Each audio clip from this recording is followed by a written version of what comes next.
All right, and welcome to PopCast, our first episode. I am Caleb. I'm Brad.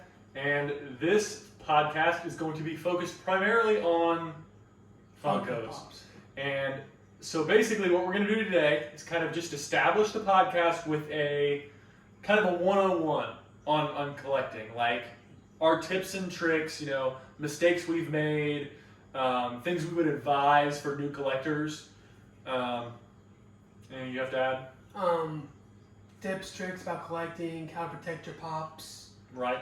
Um, The right way you want to go about things as a new collector. how to budget your time for Funkos, money for Funkos. Budgeting money, time, for sure.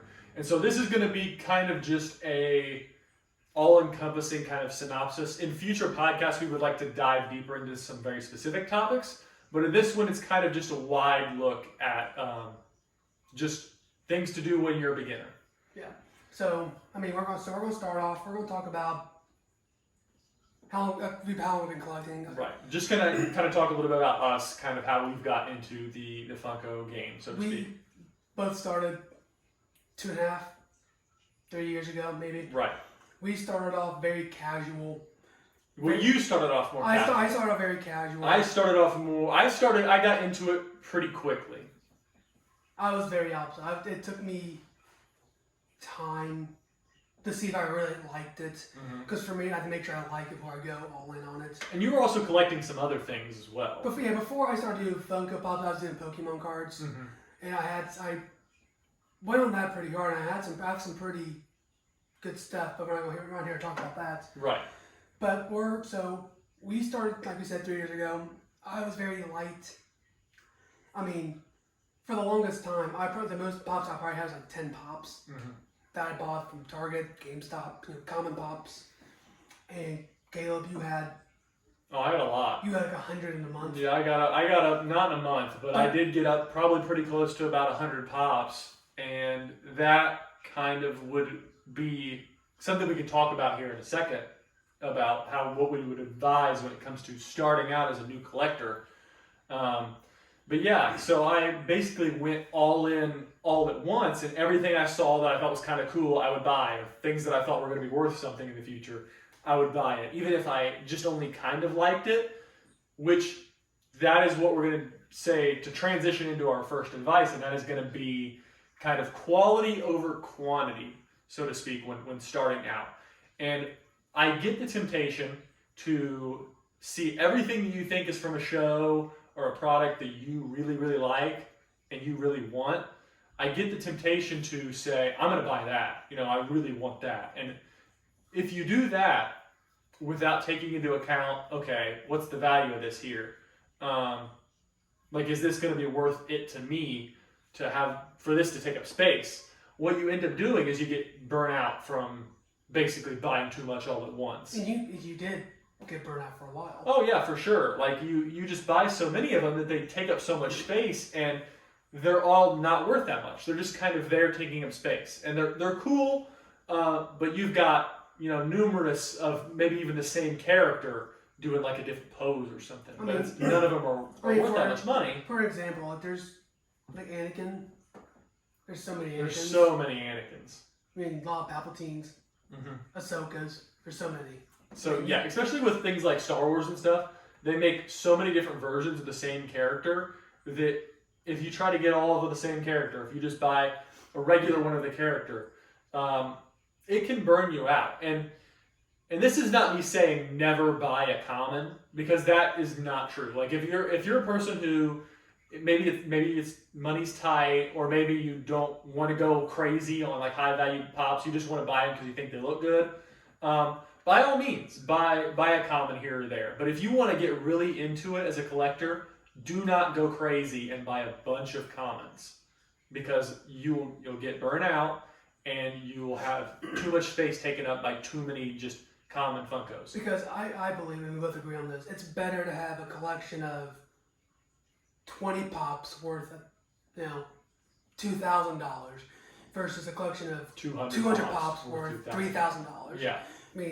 You'll have pops that are more valuable, that probably more desirable to say, and you save a lot. They're better to of room. talk about, in my opinion. So, like, if you have a friend over, you're like, hey, this is my best one. This one's really cool right here. And, like, I personally, take a lot of pride in some of my better collectibles. I enjoy talking about them. When it's a lot of commons, they just kind of, I have this here and this here and this here. To me, I like to take pride in individual pieces.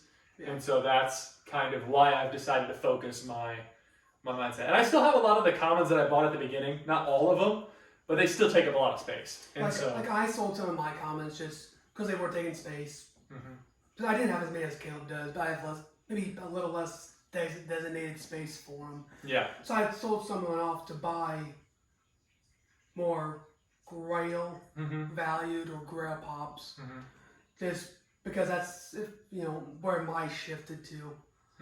And that's how you came across, like, after you sold your commons, very fortunate for you, which this is what kind of got you into the more heavier collecting. You came across these two right here, right? Yeah, the local shop here in Muncie, video game shop. I sold some Pops, and we would go there pretty often because they have a huge variety of Funkos. And in a case, they had the San Diego Comic-Con Virus from 2016 and the 2018 San Diego Comic-Con Wiss. And they had them there for a bargain of a price. Oh, yeah, for sure. And I mean, way cheaper than the PPG. And before I went there, I knew I want to get more serious. And, if I'm going to do it, I'd rather save money up to buy bigger Grails instead of spending $15 on 7 Pops and just buy that same amount. You spend that same amount of money on 1 Pop. Saves more room. You buy more desirable Pop. But a lot of the times, they're honestly, a lot of the ones that are more expensive, they're just cooler. That's just the fact of the matter. And maybe it's just the perceived value, but I find a lot of those higher value Pops, they just look cool. Yeah.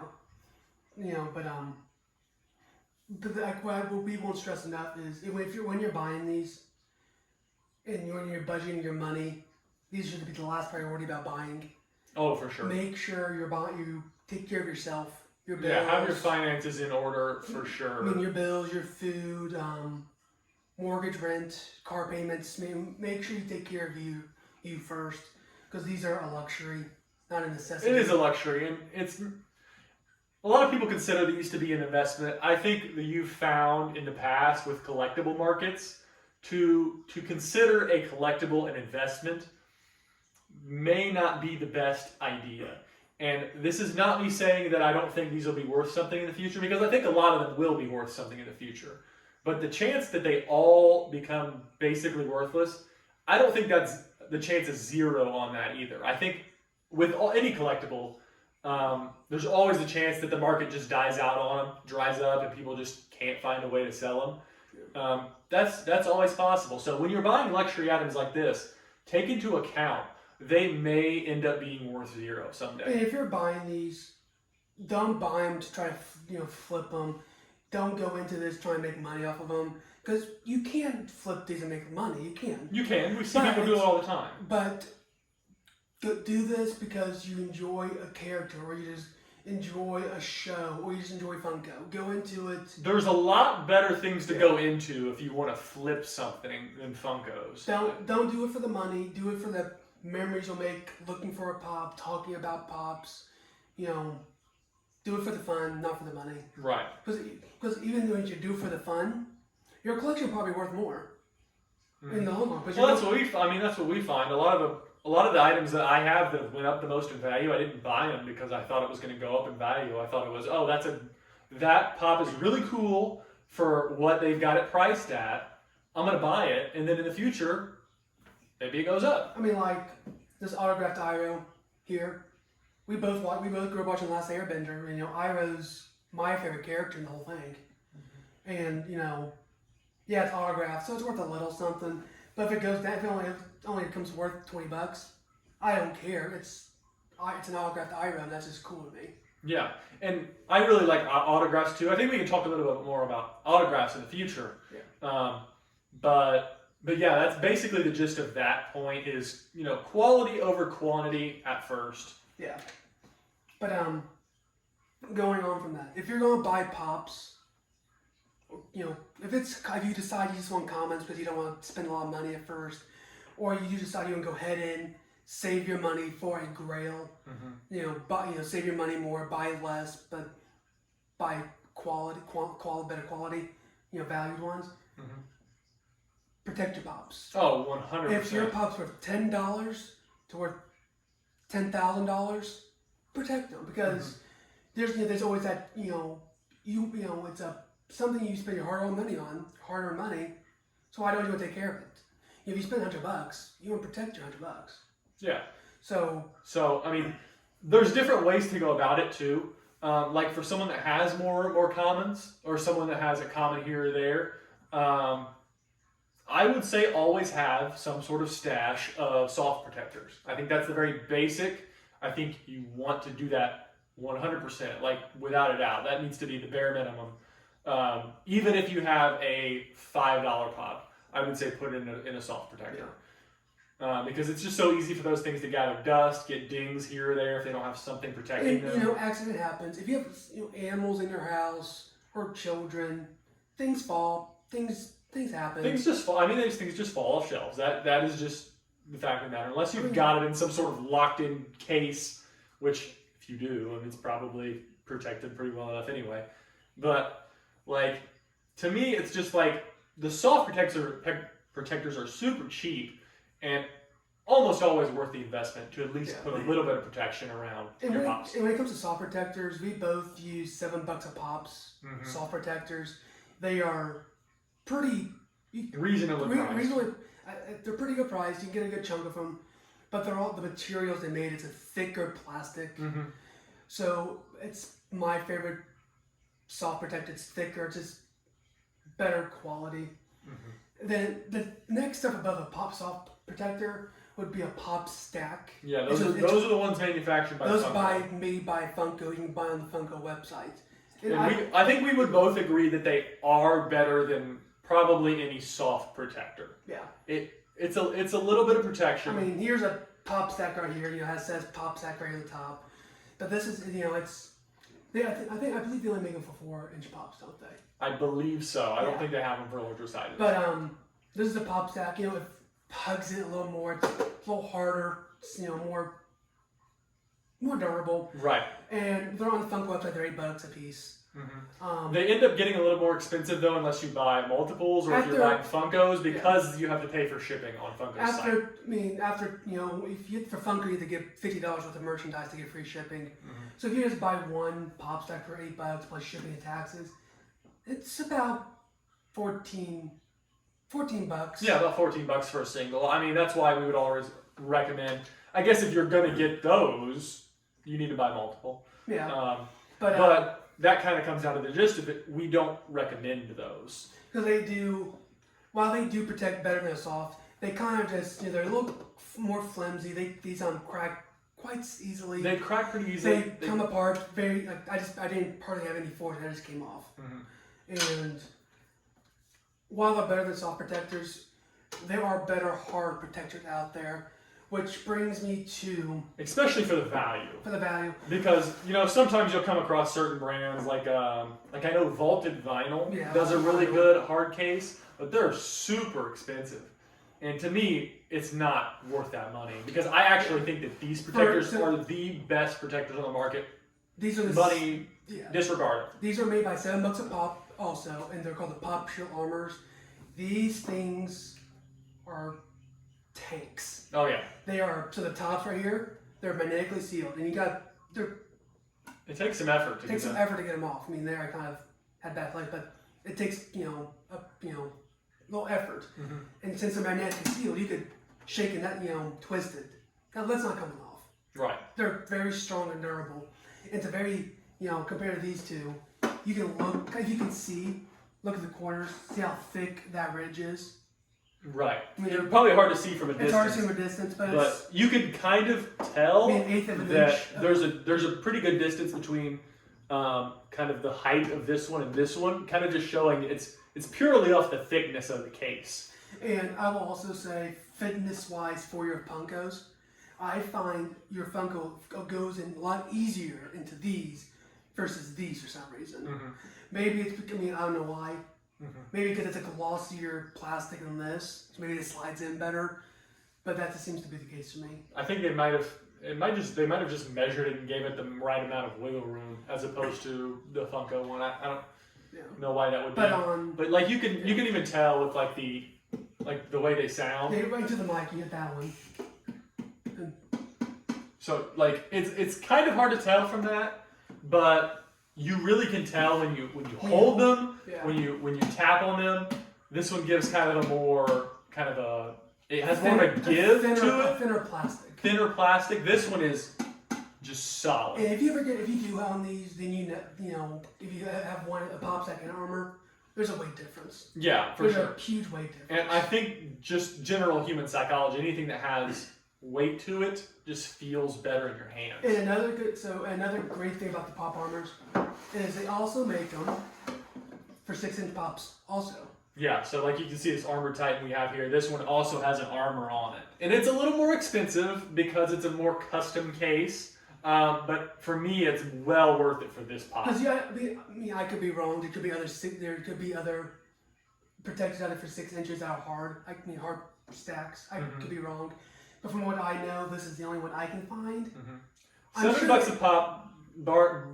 Bottom line, they are the best producers of pop cases and they out there. They have them for, if you collect sodas, they have soft protection for sodas. Sodas are pretty sturdy to begin with, though. I wouldn't say they need a protector. But if you have like one of the movie scenes, like a Dual Mustafar, they make soft ones for that. They don't make them hard for those, but something's better. Soft protector is better than nothing. Yes. They make soft protectors for doubles.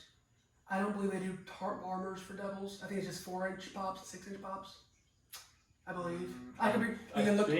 You can look on $7 a Pop's website and look. I could be wrong. But also, I want to talk about prices real quick about this pop protectors. So for a 2-pack of armors, it's $28, so $14 a pop. And they do have boxes where you can get 4-pack, 8-pack, 20-pack. And more of you buy, the cheaper each protector is. But a lot of the times we just buy the 2-pack because we're not going to have, we don't buy enough to get a lot of ones. Yeah. But for a 2-pack, it's $28, so $14 a protector versus $8. But after taxes, it's pretty close to the same price. Taxes and shipping and stuff, it's pretty close. Maybe these are about $2 to $3 less. But for me, for $2 extra, it's definitely worth getting the stronger protector. Especially, in my opinion, if you're buying one of these, you have a pop that you think is worth really protecting. Probably a $80 or more pop. We go more of $100 and up. That's what seems to me worth it to buy a hard protector. Because they are $14 a case, so it'd be hard. If you have a $10 pop, it'd be hard to justify putting a $10 pop in a $14 case. Case is more expensive. The case is worth more than the pop. But if you want to do that, you can, absolutely. But if you are going to go buy a sturdy case for a grill, you're going to either buy soon or you have already. I recommend these. They're tanks. They are. They're the best. If for some reason they have they show them better, the pop's better. Has more of a better look, I believe. But that's enough about cases. There's a bunch of cases out there. Do your own research. Find what you like. If you find something better than these, let us know. Hey, definitely, I want to know. Look, I think it'd be tough. I think brands it'd be hard to beat these. I'll be honest. They're very good. But if you think you can do it, yeah. let me know. I want to know. Bottom line, they're great protectors. Great protectors, good value, but do your own research. Find what you like. But anyway, we want to talk about buying new Funkos. Yes. New releases from either Funko Shop, or Target, GameStop, Walmart, etc. Because while there are some cool pops, there's a few traps that we have found from our experience. Yes. So what we found. So the best. Kind of avoid FOMO, right? Yeah, fear of missing out. Because you find a lot of new pops. They're really cool. They're really cool. maybe the Chase variant's hard to get. Yeah, like people really want to Chase variant. One that's kind of been popular recently is armored Luffy. I believe so. I think it was One a Piece. Funko Pop exclusive. It's a Yeah. One Piece. A lot of people really like that show. A lot of people really like that pop. So it's created a lot of desire for this pop. But what you find with pops that come out and they're very expensive, you see these companies restock them over and over again because they know that people want them, and it's an easy way for them to make money. Just keep producing them. Yeah. So that's why we'll never recommend you buy a new Funko that's worth a lot of money, because they'll almost always certainly go down to a reasonable price. And when it comes to buying more higher value Funkos, what we like to look for is make sure they're vaulted. Which, if you don't know what that means, it means Funko's not going to make them anymore. They've made a commitment they're no longer making that item. If you want to find that information out, it's on the Funko app. Yeah, just scroll to the bottom on any Funko that you see, and it'll say like status. And it can sometimes say like approved, submitting approval, active. Vaulted is the one you really want to look for, because basically that, just like we said, they're not making any more of them, so you don't have to worry about its price just falling like crazy unless it's up for some reason that's out of control. Like for example, maybe the Jack Sparrow pop that kind of climbed like insane because he was in that trial. Yeah. That hypothetically could go back down to a more reasonable price, even though I think at this point it's probably going to stay pretty high. But like the only really real way that a vaulted pop is going to tank in value is some sort of extreme circumstance. I want to tell a good example of this is we bought a glow-in-the-dark Scarlet Witch from Pop in a Box. And I bought one, you bought one, and our friend of ours also bought one. And we bought them the first day they released. And I can't remember if they sold out or not. They did. We got them for retail. So if you can get it for retail, then by all means. That's without a question. But sometimes, actually, really often with the really popular pops, you will miss out on them getting them for retail. Because people will buy them fast. But anyway, in I don't know, month time, that pop went up to at least 60, probably maybe up to 80 or something. At least we'll say $60 because I know it was around $50-$60. Mm-hmm. And we're like, whoa, we got a bargain on this. Mm-hmm. But behold, saw notification, restock, and prices plummeted. Yeah. They restocked it a couple times, and prices plummeted. And I remember seeing PPG being $11-$12 being under retail. Because they made so many of them. Yeah. But so sometimes these companies, if they know there's demand, they'll just pump that product out as much as they can. Because at the end of the day, they're a business. They're there to make money. They're not there to. And you can't blame them for it. You can't blame them. I mean, they're not. But it's just something to be aware of. They're not there to please collectors. They're there to turn a profit. So you can't blame them. That's the number one. But if you're buying it for retail, good for you. You got that. You got lucky. But if you see it out there for $200. Be wary. If Funko comes out and says there's only going to come out with 1,000 pieces of this, then in that case, if they come out and say there's a limited piece count, then you know that they can't restock over that amount because that's just not. That defeats the whole purpose of the limited sticker. So then, still be wary of the early hype, because a lot of times there is early hype. The fear of missing out. Maybe give it a month. Yeah, what I typically find is, kind of just from personal experience, if you buy, if you want, say, San Diego Comic-Con is the biggest convention to buy pops. And a lot of the times when they release Funko Pops, they're almost always limited. They don't restock them. If they do restock them, they restock the shared sticker. They restock the shared sticker. And the difference between a shared sticker is shared stickers come out in store. The Comic-Con sticker comes out only at the convention. For example, so you see on this Beerus here is a convention exclusive. It was sold at San Diego Comic-Con originally. And these are both shared stickers, right? The Qui-Gon and the Captain Rex. Yeah. Yeah, so those are both shared. They both showed up in retailers at one point. Interestingly enough, don't know how, this Captain Rex is worth a ton of money, even with the shared sticker. And I think Qui-Gon's worth a pretty good amount, too. 100 bucks maybe. I mean, granted, times are different for Funko. Funko's a lot more popular, so they'll make more of everything, which, fine. That's, I mean, good for Funko. Means they're going to be in business for a while to make more cool figures for us. But that's the big thing. Fear it, don't give into the hype. You know, give it a month, let things settle. And then sometimes when they'll start really high, and sometimes they'll take a dip, and then they'll start going back up again. That's typically the pattern you find.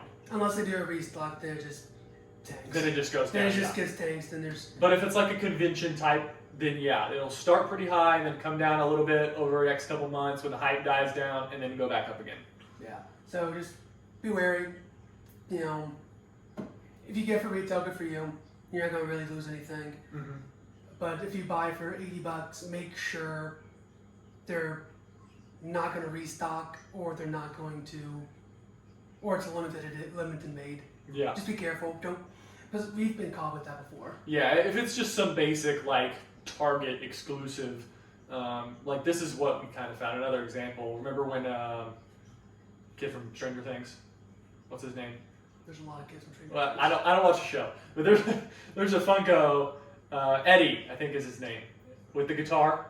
I think There was an Eddie Funko that was worth just a ton of money, and it was a Target exclusive. Target just kept pumping them out. People kept buying them.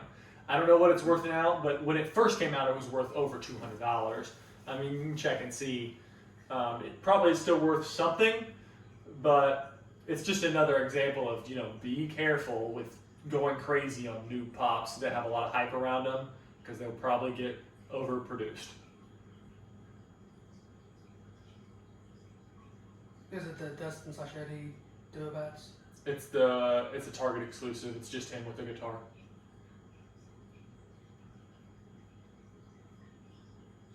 Hand it to me and see. Not that even handling. That's not it. Hand it to me and see if I can. This will take all day. Okay, yeah, it's not worth it. But anyway, yes. So, moral of the story: be careful with the new ones. Don't be stupid like us. Yeah. Learn from us. That's the whole point of this. Is Point of this video is to kind of teach lessons. Don't do what we did. You know, save your money, be smarter, collect better. Mm-hmm. But so the last thing we're really going to talk about here is, this is opinion. If this is your preferred way of collecting, by all means continue doing it. But maybe take some tips in. But we're going to say some tips about it. But what we're going to talk about is taking your pops out of the box and having them stand on their own, because they are designed to be out of the box. Yeah, they have stands. They're collectible vinyl toys. They have stands. They're meant to have them out of the box. Yeah. But you know, that being said, a lot of people value having them in box instead of out. And we are both personally in-box collectors. Because if you look at history on any old toys, Star Trek, Star Wars, G.I. Joes, if they're in box, they're worth a lot more. Yes, especially if they have the minimum amount of damage possible. Yeah. And so we just have kind of concern, one, with taking them out of box to display them. It's easy to damage them. And two, I think we just like the look of them in the box more. That's me personally. I think the box is kind of part of the presentation of the whole thing. Yeah. They stack better, easier to store. The box is part of the presentation. That's how I like it. That's how you like it too. But if you are going to do out of box, which is perfectly fine, make sure you keep your boxes. Because yeah, 100%. If for some reason you know situations happen where you have to sell it, or maybe you just don't like the pop that much anymore, keep the box, because we have seen grails out of the box that are worth a tenth of what they would be worth. Yeah, if they were at least a fifth. I mean, it cuts quite a bit off the value if you don't have the box with it. Yeah. And so, I mean, say hypothetically you're an in-box collector and you buy an out-of-box Funko from someone who just had it out of box. and say you really, really would like to find that box. If you're an out-of-box collector and you don't want to keep that box, go ahead and sell it. I mean, if you have a major grail, like for example, if you ended up buying this Beerus at a Comic-Con, you just wanted the Funko figure, take the box, fold it flat, and put it up on a website, sell it. I mean, you can make a couple $100. People will spend good money on the box. But it's when you collect Funkos, you want box condition to be good. I mean, the pop figure itself will be fine, but the boxes will sell by themselves for a good chunk of money. Yeah, I mean, people who need replacement boxes, people who don't have a box, they'll pay for boxes. They'll pay for boxes, and these break. They're cardboard. They break down easily. You can fold them up. You can put them in a folder. You can put them somewhere. Yeah, they're easy to store. I mean, you could store a large amount of boxes in a pretty small place if you fold them up and put them flat. We don't do that. We don't. Because we're clumsy. They are cardboard, and they'll potentially rip. Yeah. So if you do that, be careful. Because it's just at the end of the day, it's just cardboard. It's not, thick plastic. It's paper, pretty much. Yeah. Then I want to piggyback off of taking the boxes. If you have boxes, please keep your stickers. Oh, 100% keep the stickers. And this is something you find with a lot of new collectors. New collectors think, oh, I don't really think I need this sticker. This is kind of just like a store sticker. I'm going to take it off so I can see the Funko better. I mean, we've heard various different explanations as to why people take stickers off. Fact of the matter is the sticker is part of the box condition. In-box collectors consider Funkos that are supposed to have a sticker and that don't have one damaged. I mean, that's what I think. Like we saw if you Funko collectors might know who he is, Pop King Paul did a mystery box of damaged Funkos. They were still in pretty good condition, but they didn't have a sticker on. It was actually that Rex was, no sticker. That no sticker Rex, and there's a Grand Admiral Thrawn with no sticker also, and those are considered damaged pops. I would consider that a damaged pop. If without a sticker, to me that loses a lot of value. Because a sticker can. I almost wouldn't buy it unless it had like a major discount off of its value. So price. What's the difference between that sticker and the was it Comic-Con sticker for your Rex? Well, the best example is probably the Qui-Gon, right? The difference in stickers.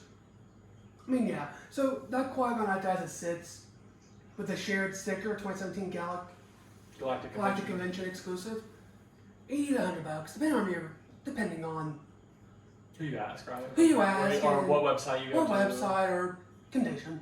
But if you have the Star Wars Celebration sticker, add another $200 to it. And yes, maybe it is crazy that stickers add that much value. I mean, that's just how collectibles go. I mean, this holographic Emperor here I bought not recently. There's a few. I've seen one without stickers. I've seen one with a different type of sticker, but this was a Toy Wars exclusive sticker, the most valuable rarest variant, and there's a difference of, $100. I mean, there's a big difference.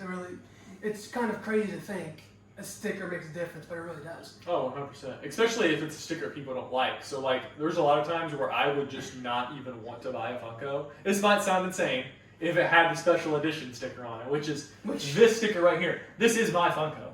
But I really, really wish that it didn't have that sticker because I just don't like that sticker. I mean, these are overseas, Canada, European. Canada gets some. Sometimes they get their own stickers, but that's like going to be overseas exclusive type for the sticker.